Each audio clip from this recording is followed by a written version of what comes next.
Welcome to the Mobile County Public Schools Athletic Show. My name's Brad Lowell, District Athletic Director for the Mobile County Public Schools. We're here with Coach Redding from Citronelle, baseball coach. Coach, thanks for coming on. Thanks for having me. Season's here, a little wet, but Yes. it's here. So tell us a little bit about you, how long you've been teaching and coaching, and where you've been. Well, I actually graduated from Citronelle High School in 2002. From there, I went and played college ball at Southern Union for 3 years, and then I played at AUM for 2. Graduated from there. Was actually fortunate enough to come back to my home school. Been there for about 10 years now. Was coaching under Coach Hattenstein for a few years, and then was able to get the job about 7 years ago, and been there ever since, and can't be more happier. And Coach Hattenstein is the head coach of Bishop State. Yes, sir. So sir. you got a little connection there. Absolutely. With kids, and I know he's done a good job of revitalizing Yes, sir. that program. Yes, sir. We actually sent one last year to him, and 2 of them actually. And they're playing really good for him, and they're having a great year so far, and hopefully they can continue. Well, tell us a little bit about your team and this year, and a little bit about expectations. Last year we ended the season where we wanted to be. We ended up losing to Beauregard there. Rehoboth there at the end, but we were playing really good baseball, and we didn't lose very many seniors from the team, and hopefully we can pick up where we left off. And we played 2 games so far, and seem to be doing what we're supposed to do. We still got a long ways to go, but so far so good. Yeah. We were talking earlier about baseball, and throughout the years, baseball has changed a lot in high school. I guess it kind of started with the new bats. Yes, sir. Probably about 10 years ago. Yes, maybe. sir, I would think so. That really changed the game a little bit, didn't it? Yes, sir. You didn't see the home runs as many now, Right. and then to add on to it, now you have the pitch count rules. So you can never have enough pitchers, as we were talking about earlier. You can never have enough arms, and I feel bad for the smaller schools that have to have the pitchers, the same amount of pitchers. But that's really tough to manage your pitching staff when you have pitchers that throw 50 pitches and they have to sit out for 2 or 3 days. Right. That can't pitch, and you got 4 games that week. Right. So it's pretty tough. Well, and like you mentioned, when you have all these changes, these are significant changes. When the bats came out, it was about, like you said, people were hitting anywhere from 10 to 20 home runs a year. Now you go to, unless you're just a really good hitter, Right. You don't see many. No, you don't see very many at all. I think the most we've had since I've been the head coach was 7. So you don't see very many home runs, but we've never been a really big power team anyway. But there's some teams that have some pop, but it's hard to hit them out you now. definitely have to spend more time on, base running, Right. small game, bunting. Hitting runs and bunting runs and it bunting, truly all that. really has revolutionized, high school baseball. But going back to the pitch count, we know it was for safety reasons, Right. of why, but like you said, it has created it was hard enough trying to have enough pitchers on staff to begin with, but now with the pitch count, you really can't have enough. Right. Yes, sir. Well, my first year, in all honesty, my first year, I kind of messed up, and I got us out of the playoffs one year because of one of our guys pitched in 1 inning, 1 game, and he only threw 15 pitches, and I pulled him. And then he pitched the next game, but he pitched 1 too many innings. But if we had the pitch count rule now, it's a catch-22. It does help, I think. Me personally, I've never went over 100 pitches in a game anyway. Right. But I'm glad to see that these pitch counts are in effect. I think they are going to help. I've never really heard any bad news about them, but I've never really heard any good news about them either. But these pitch counts, I think, are helpful. I do. Well, I know you know Coach Campbell, the principal up there. I know he's a big supporter of athletics. Yes, sir. And what y'all do, and y'all have a very nice facility up there. And you know, are you one of the coaches during the year? Do you like to play in big tournaments, or you just kind of try to find different teams that you play early on before you kind of get into area play? How do you like to kind of set up your beginning of your season? Well, we used to play in tournaments, but we found it beneficial. Our location, we have a very unique location because we get teams that travel from up north that goes down to Gulf Shores to play in the spring break tournaments, and they host that for weeks. And every once in a while we get these teams from Tennessee, Ohio. I mean, they come from all over, Mississippi, North Mississippi, and they always want to play kind of like a warm-up game before they get into the spring break tournament. And I always love playing new teams like that, just to see where we match up with not only the state but where we are in the country. Yeah. And those teams coming down and playing us really help us out with that. How do you like doing when they went to the 3-game series format? Do you like that, or? I do, because it actually shows a true baseball team. If you're going to have a true baseball series, you need to have the pitching, and every team can have one dominant pitcher that throws 90 plus and has great off-speed stuff. And if that's your one game, then you can win that game. But not everybody has that one pitcher, but you may have 3 decent pitchers that can get you back into the series. And that's where we were last year. We lost our first game to Rehoboth, a really good pitcher. And then our next 2 guys came in there and gave us a chance to win. Just came up a little short. But it gives us a little bit better opportunity to see good baseball. And what's funny is Coach Hightower is now at Mary Montgomery, Yes, who was at Rehoboth. Absolutely. And he turned that program around, didn't he? Absolutely. Rehoboth, I mean, right now I think they're ranked number 7 in the state. They're always in the playoffs. They're always really good. And I actually enjoy having Coach Hightower down here. He was at Jackson when I started coaching. And then he came to Rehoboth, and now he's back here in MGM, and I'm actually glad to have him down here. He's a great coach. Well, Coach, I appreciate you coming in, and I wish you well this season, and good luck, and hopefully you can make that run there at the end. And I sure appreciate it. I hope we can too. Yeah. Well, thank you again, and we'll take a break and be back with Coach Cooper.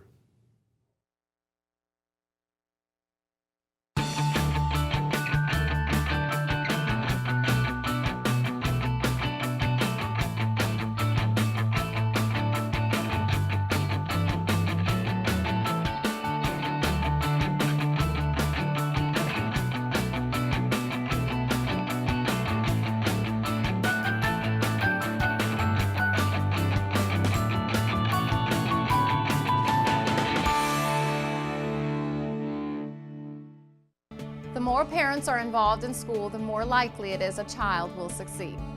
Children with involved parents and attend school regularly make better grades and have better social skills.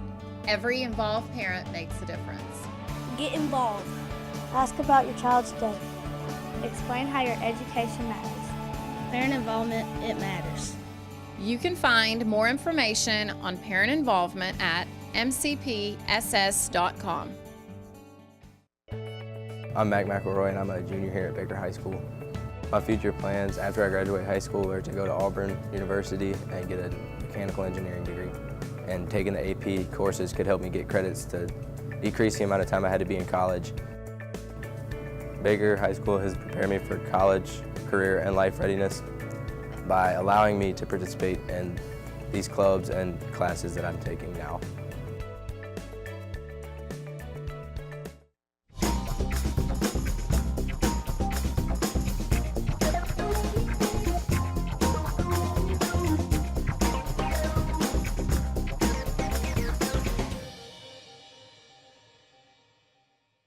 It's a fact. Bullying happens. Bullying can lead to serious physical and emotional pain. But there are some things you can do to prevent or stop it. Stand up for the person who's being bullied. Let the bully know that it's not cool to pick on others. Take action by reporting the bully to a teacher or principal. In the end, when you help someone who's being bullied, you are also helping yourself.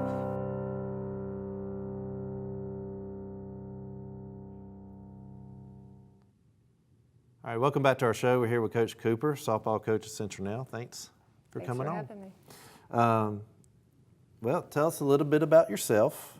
You know where you came from, where you went to school, and what's gotten you to this point. I went and married G. Montgomery, and I graduated in '09. I played under Brenda Box, which is one of the best coaches I've ever played under. And then I graduated from West Alabama, and I played there for 2 years. And I got my master's there while coaching at Sumter County, a private school, for 3 years. And then I ended up at Citronelle, and I've been there for 3 years. Well, obviously you have a big passion with softball, and you're right, Coach Botts did a phenomenal job when she was coaching softball. Now she's the athletic director at Mary Montgomery. And I know she thought a lot about you and what you did on the field, and so tell us a little bit about your girls and the season that's coming up and your expectations. We're young. We have 6 juniors, 2 sophomores, and the rest freshmen. They have to adjust. We lost good leaders on our field last year. We lost 2 seniors last year, but other than that, we played last night. We just fell short. We didn't adjust with hitting. They were making good contact, but we couldn't get anything to fall. I got a phenomenal ace pitcher right now. She's a freshman.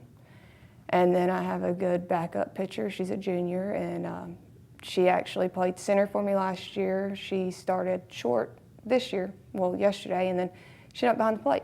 So all right. I can't complain about my group. I mean, they work hard. Everything I ask them to do, they do it. So. Well, I think you mentioned a couple of interesting facts there about your group. One, you don't have any seniors. No.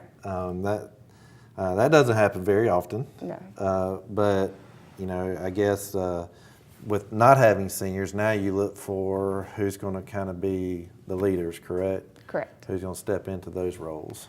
I have 2. Madison, the one that I was just telling you about that started short and then ended up catching for me. She very vocal, and she's a leader on the field. Anytime I need a position filled, she's the one I call for. I even threw at third base last year one day when my third baseman got hurt. And then I got Hannah Parnell. She played third for me, then hurt her arm, so I moved her second. And those 2, I feel like all the little kids look up to, because between my varsity and JV, I have 12 freshmen. Wow. And 2 8th graders. And I actually have an 8th grader that's starting on varsity for me right now. But those 2, the whole team kind of looks up to. I mean, they listen to them. I had great leaders last year, but I think these 2 are going to get it done for me. I think it's awesome to have that type of player that you can just put anywhere. Yes. And knowing, number 1, they're not going to complain. Number No. 2, they're going to get the job done. And it's good that, other girls see that, because that's obviously an unselfish person. They're playing, but, being able to be plugged in different areas and going out there and competing. The other I thought was interesting is you said your ace pitcher is a freshman. Yes. So you're going to have an ace pitcher for 4 years. Yes. More than likely, it's going to be the same. She actually started varsity last year. It was base as an wow. 8th grader. Yes. Do you see many freshmen like her to come in and be your starting main pitcher? No.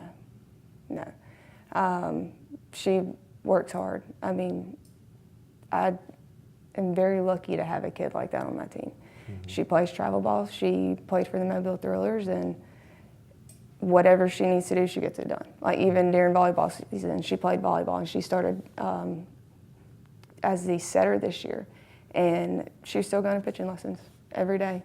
Like, this kid loves the game, and her parents love the game, and they give her whatever it takes to help her go to the next level, because her goal is to play at the next level as a pitcher. And I really, truly believe that she'll end up playing at a Division I school. So. Well, it sounds like she has a bright future for sure. Yes. Number 1, sounds like she's going to have that work ethic too, Yes. make herself into that type of player to have a chance, you know, when she's a senior to possibly go somewhere. Well, you know, I was talking to Coach Redding earlier, and we talked about baseball scheduling. And you know, do you play? Are you a big tournament person? Do you like going to tournaments? I know softball plays a lot of games. Or do you like kind of starting off slow and building it as the year goes, or you just like jumping right in and going? Beginning of the season, I usually try to schedule the harder teams. That way we can get ready for area. And then when we come back from spring break, I kind of try to schedule like the easier teams, so that way they have a confidence booster for area games and our area tournament. Tournaments, I play 6 because we're only allowed 18 scheduled games, so I play as many tournaments as we can. My girls don't like it because they want their weekends off, but we got to play that many tournaments to be able to get all the games we need in to get that experience. I think this weekend's our first tournament, and we don't get another off weekend, I think, until like after spring break. We play 6 tournaments back to back. Wow. So we have a lot. Well, there's nothing better than game experience, you know, getting ready for postseason, which I know ultimately that's your goal. Win the area, then obviously get into the playoffs. When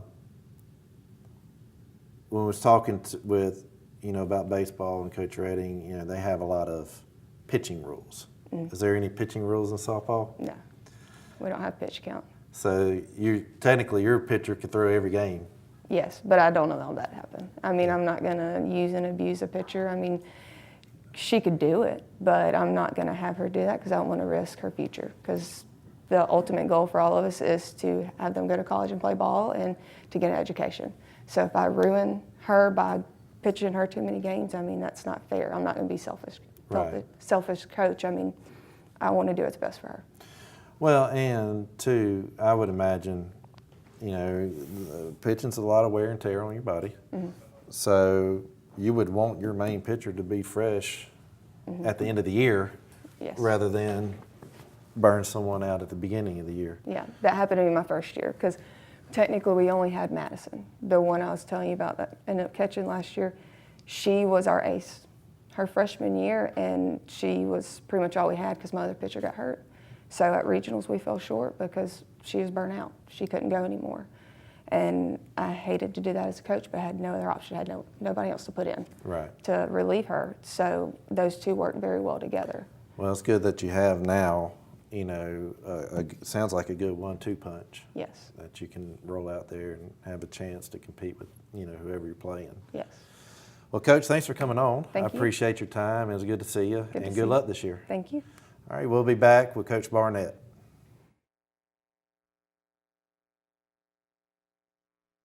We've established a culture of innovation here at Mary B. Austin. We've made it our goal to disrupt the status quo of traditional learning as we prepare our students for their future in this global society. We call our students the Austin Innovators because we want to develop outside-the-box thinkers.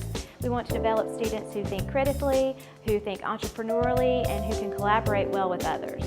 Our focus is entirely on our students and engaging them in meaningful, real-world learning experiences. Here at Austin, we've been able to do this through our seamless integration of project-based and service learning, the Talents Unlimited model for critical and creative thinking, design thinking and digital literacy through our emerging technologies and communication labs, integration of fine arts, and a focus on 21st century skills and entrepreneurship.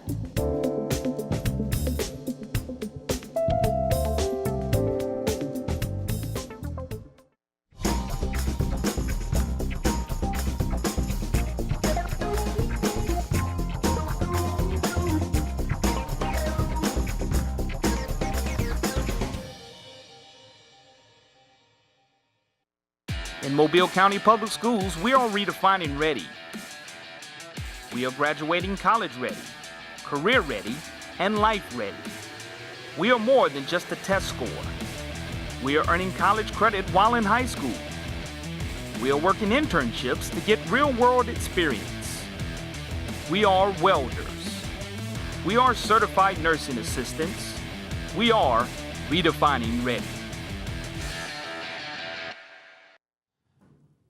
All right, welcome back to our show. We're here with Coach Barnett, the head football coach and athletic director at Citronelle. Coach, thanks for being on. And thank y'all for having us. Well, you know, you kind of went through a fall, had a really good football season. Let's talk a little bit about that first.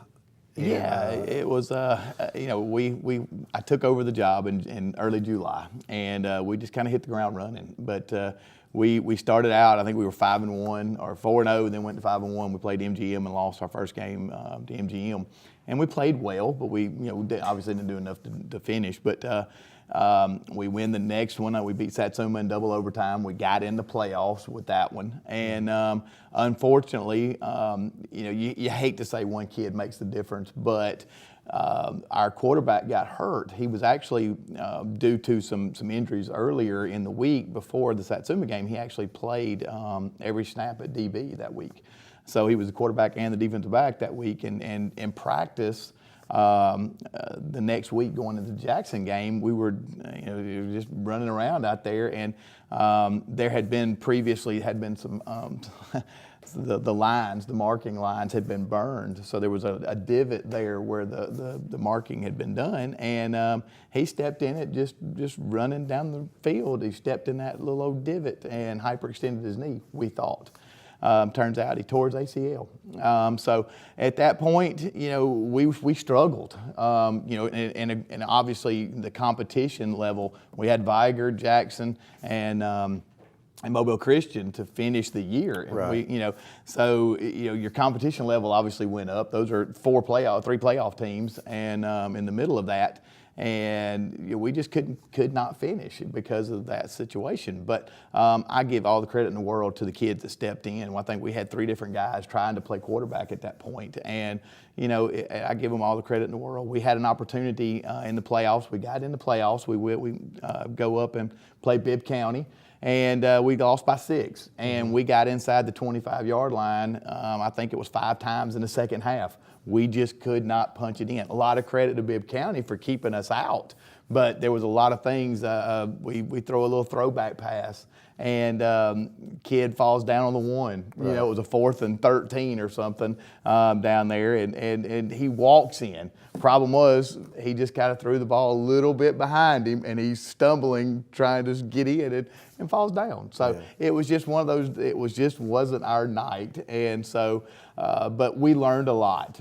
I know I did as being our first head coaching job. I learned a ton out of it. Were we as successful as we wanted to be? No. But I learned a lot about it. The assistant coaches, both of my, coordinators were first-time coordinators. So it was, we were just learning by flying by the seat of our pants. Mm-hmm. And, but like I said, now we've got these kids these underclassmen now that have realized that this is what we expect of them. This is what we're going to do. And we are, we're busting their tails in the weight room right now. And I think they're tired of hearing my voice and, the hollering and this and that we do, but they're taking to it and they're loving it right now. So I see bright things on the future. We've got a very small junior class. So we're going to have to replace a bunch of kids for next year that are going to be, your current 9th and 10th graders that have got to step up. So I think we've got some kids that can do it.